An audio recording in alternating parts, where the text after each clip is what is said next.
Hi, today is Monday the 18th, and this is the SPX Outlook. It's 8:30 UK, and we are watching the market action since market reopened on Sunday evening. So the market is looking pretty bullish, and as you can see, this is a 4-hour chart. This pivot line has acted as a fairly strong support, and the market is now hovering in this upper range. Pivot generally determines which side of the wider range is going to be trodden in the next couple of days.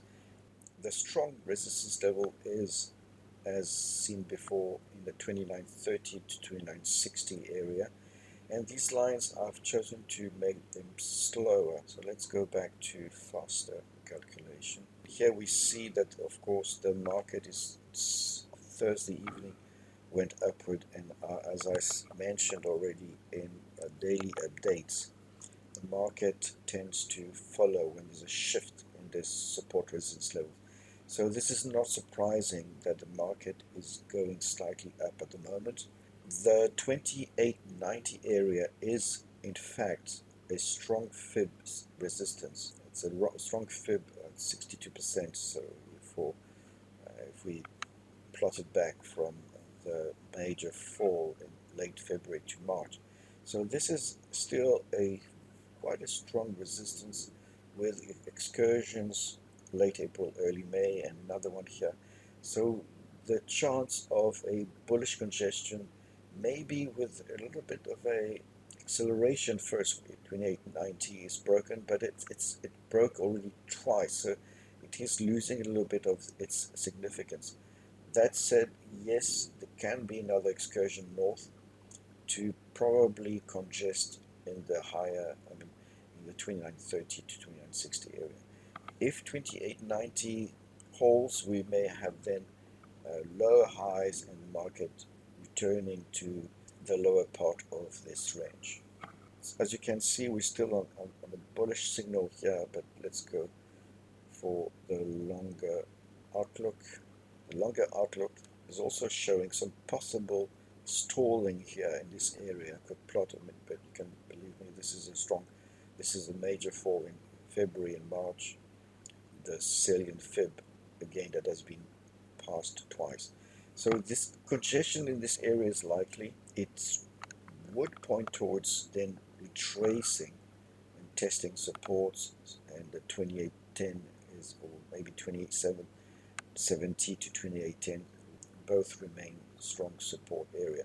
If this one breaks, then we would have a market falling back to 2660, 2650 probably. Let's not forget that the 40-point quantum gaps are still valid. So from 2890 it would be 2930, 2970 as indicated already, and on the downside 2810, 2770, 2730, probably multiple of 40. Now for Monday, so let's look at a shorter outlook. Here we don't see that bullish congestion, but we see that the market could be stalling here around the 2890 area.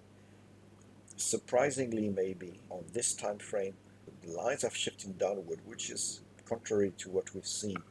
This may be something that cannot be explained technically.